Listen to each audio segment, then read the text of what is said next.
Tervetuloa taas tänne Leffahullu-podcastin pariin. Prime-videoon tuli hetki sitten John Cenan ja Idris Elban tähdittämä toimintaelokuva Heads of State, joka on siis Amazon MGM-tuotantoa.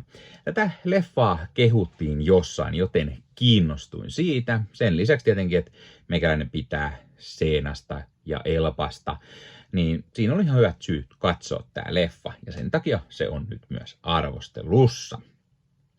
Sitä hänen täytyy tietenkin myös muistuttaa, että hei, jos katsot tätä YouTuben puolelta, niin pistä peukkua, pistä kanava tilaukseen, muistutukset kellosta päälle näitä aina, koska tulee uutta sisältöä. Ja Leffahullun kanavan jäseneksi voi myös liittyä. Kanavan jäsenet muun muassa näkee videoita ennakkoon, ja se myös auttaa aina kanavaa. Voit sillä tavalla tukea kanavaa, joten kiitos kaikille ihanille kanavan jäsenille. Ja jos haluat itsellesi ostaa elokuvia kulttileffakaupasta, voi käydä ostamassa vaikka tällaisen Arrow-julkaisun, kun käytät koodia Leffahullu isolla ja yhteen kirjoitettuna, niin saat 10% alennuksen. Eli kannattaa käydä katsomassa, mitä leffoja kulttileffakaupasta löytyy. Ainakin kulttikamaa, kuten elokuva At Close Range, josta myös arvostelua kanavalla jo entuudestaan löytyy. No niin, mutta sitten itse elokuva pariin tämän arvostelun. Eli Heads of State. Tämä elokuva kertoo siis John Cenan esittämästä USA:n presidentistä Will Derringeristä, joka on tämmöinen entinen action-leffojen stara. Idris Elba puolestaan näyttelee Britannian pääministeriä Sam Clarkea. Ja Derringer ja Clark ei tule keskenään toimeen. Entinen action-stara, tämmöinen millä ei ole mitään käryä oikeastaan politiikasta. Tulee vähän mieleen jotain oikeasta elämästäkin. No joo, ja sitten toinen on taas tämmöinen hyvin tiukkapipoinen, paljon kokenut politiikan saralla ja britti, eli hyvin tämmöinen ehkä kuivahkon oloinen herra. No he tuu keskenään toimeen, mutta sitten kun he yhdessä matkustavat Air Force Oneissa ja terroristit hyökkäävät sitten tämän koneen kimppuun, niin he joutuvat lyöttäytymään keskenään tai joutuvat lyöttäytymään yhteen ja taistelemaan sitten tiensä voittoon tai selviytymään enemmänkin, koska kumpikaan ei ole mikään niinku toimintasankari. Kyllä Cena on näytellyt, tai hänen hahmonsa tämä Derringer on näytellyt toimintaleffoissa, mutta hän ei oikeasti osaa kunnolla taistella tai käyttää aseita. Tämä Sam Clark, eli Idris Elban hahmo, on entinen sotilas, mutta ei myöskään mikään semmoinen supersotilas, joten hänkin ehkä tarvitsee apuja. Tämä leffa alkaa ensinnäkin hiton hyvällä toimintakohtauksella, jossa tulee heti myös yllätyksiä. Mä tykkäsin siitä. Muutenkin tässä leffassa oli todella hyviä toimintakohtauksia. On nyrkkitappelut, puukkohippaa, erinäköisillä aseilla ampumista, autotakaa-ajoja, presidentin Batmobile-tyylinen auto esimerkiksi on hauska kohtaus, eli nämä on aika lailla kaikki, mitä kunnon toimintaleffa kaipaakin. Mä tykkäsin siitä ideasta, että John Cena näyttelee tästä tämmöistä entistä action-tähteä, josta on tullut sitten presidentti. Hän väittää osaavansa taistella. Todellisuudessa hän ei todellakaan osaa. Hänen taistelut voitetaankin sattuman kaupalla, johon hän tässä joutuu. Tämä on toimintaleffa, totta kai hän joutuu keskelle toimintaa. Tai sitten hän saa apuja tältä Britannian pääministeriltä, joka siis jotenkin osaa taistella ollessaan entinen sotilas. Tämä Derringer ei myöskään tiedä politiikasta yhtään mitään. Tulee tosi paljon mieleen, että on niin kuin entinen toimintastara ja tyyppi ei tiedä politiikasta mitään. Eli Arnold Schwarzenegger, joka on yhdistetty Donald Trumpiin. Entinen action-stara ei tiedä politiikasta mitään. Arskasin tämän jotain kai tiesi politiikasta. Tässä leffassa on myös hauska tämmöinen pressan vaalilupaus. We did it at the box office and now we'll do it in the Oval Office. Hauskaa vitsiä ja sopii jotenkin niin hyvin tähän.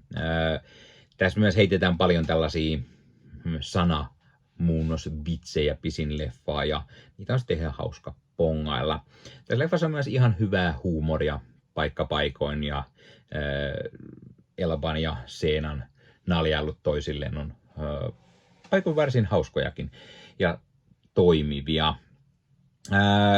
Tässä on myös mukana tämmöinen kunnon sotilas, tämmöinen jonkunlainen CIA-superagentti Priyanka Chopran hahmo Noel Bissett, joka tulee sitten auttamaan presidenttiä ja pääministeriä.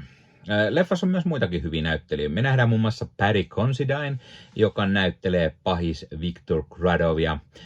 Considine on tosi toimiva pahis mun mielestä. Carla Gugino näyttelee Yhdysvaltain varapresidentti Kirkia, joka on ehkä hieman lattea ja tylsä hahmo, mutta parantaa kyllä sitten pikkusen loppua kohden. Steven Root näyttelee tämmöistä tekniikkanero Hammondia. Jää ehkä pikkusen turhan pieneen rooliin ja olisi voinut olla isompikin potentiaali, mutta sitä ei oikein kunnolla tässä hyödynnetty. Jack Quaid nähdään myös leffassa. Hän on tämmöinen mahtava agentti Gomer, joka on vieläpä tämän presidentti Derringerin fani. Quaid tekee kyllä leffan parhaan sivuroolin, mutta sekin jää ehkä turhan pieneksi myöskin. Tässä muutenkin se, että tässä muutama hyvä semmoinen rooli, mitkä jää tosi tyngäksi, että olisi saanut ehkä hyödynnettyä enemmän. Tuntuu siltä, että tähän on pitänyt saada hirveän määrä tuttuja niin kuin näyttelijöitä, mutta sitten ne jää pois turhan nopeasti tämän leffan aikana. Tämän elokuvan on ohjannut Ilja Naishuller, joka tunnetaan muun muassa Bob Odenkirkin Nobody-leffan ohjaajana tai sitten Hardcore Henry-leffan ohjaajana. Tästä leffasta tulee mieleen Air Force One yhdistettynä johonkin vakoja action-leffaan.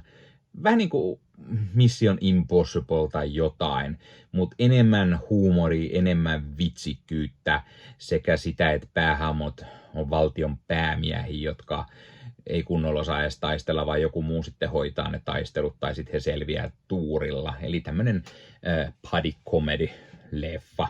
Ja mun mielestä Seena ja Elba toimii hyvin tämmöisenä buddy comedy kaksikkona, heittää toisilleen koko ajan tämmöisiä piikittelyheittoja. Mun mielestä se toimii varsin hyvin. Samalla tässä on kunnon semmoista yliampuvaa toimintaa monella eri tavalla ja mun mielestä vaan toimi tosi hyvin. Kaiken kaikkiaan mun mielestä oli viihdyttävä leffa ja arvosanaksi mä varmaan antaisin sen 7,5/10. Siis lopulta ehkä pikkusen liian ennalta arvattava, hieman laskee arvosanoa ja mä olisin ehkä halunnut nähdä pikkusen väkivaltaisempaa menoa. Ei tarvi olla mikään K18, mutta ehkä edes K16 olisi ollut hyvä. Tää on semmoinen K12, niin pikkusen semmoista, enemmän semmoista, tullut semmoinen kasarifiilis siitä, kasari action-leffojen fiilis ehkä sillä korkeammalla ikärajalla. Mutta kaiken kaikkiaan mä viihdyin tämän parissa ja kyllä mä tätä ehdottomasti suosittelen. Laita kommentteja. Oletko sä nähnyt tämän leffan? Mitä sä oot mieltä? Tykkäsitkö et? Miksi et? Miten mieltä sä oot näyttelijöistä? John Cena, Idris Elba. Mikä on sun mielestä paras roolisuoritus herroilta tai paras leffa tai sarja, jossa he näyttelee? Ja hei, jos katsot YouTuben puolelta, niin pistä peukkuun, jos pistä kanavatilauksen, muista kellosta päälle. Näitä aina, koska tulee uusia videoita ja sen lisäksi auttaa kanava kasvamaan. Eli kiitos kaikille, jotka olette kanavan tilanneet. YouTuben puolella siellä on jäsenyydet, superominaisuudet päälle. Sieltä voi jäsenet tulla kanavan jäseniksi ja sieltä saa erikoismainintaa esimerkiksi tohon nimen, kun on kanavan jäsen ja sit saa erinäköisiä hyviä asioita. Näkee ennakkoonkin.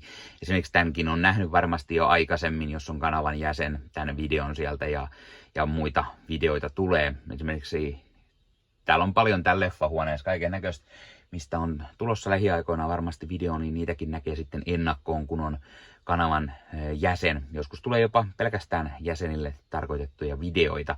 Ja sen lisäksi on kaikki korostettuja vastauksia ja tila- tämmöisiä merkkejä ja muuta kaikki. Kyllä te tiedätte YouTube-juttut. 0,99 € kuussa tai 2,99 € kuussa, niillä saa erinäköisiä asioita, kun tilailee tai on kanavan jäsen. Ja niitä supertykkäyksiä, superkommentteja, kaikkea voi laittaa, niin siitä tulee muutamat muutamat kymmenet sentit sitten tähänkin suuntaan, eli kiitos kaikille, jotka olette niitä laittaneet.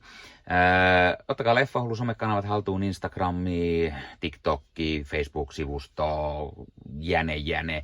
Meikäläinen tekee Marvel Podcast Suomea, Star Wars Podcastia ja sitten sen lisäksi meikäläinen kuuluu Leffamediaan, jos on yli 30 sisältötuottajia, jotka rakastavat leffoja ja sarjojen katsomista, niiden arvostelemista ja kaikkeen leffoja ja sarjoihin liittyvää. Sieltä löytyy leffa- ja sarja-aiheiset uutiset, huhut, trailerit, sieltä löytyy haastatteluja, kaikennäköistä leffoja ja sarja-aiheista. No niin, tämä oli Leffahullu podcast tällä kertaa. Ei muuta, ensi kertaa. Se on moro.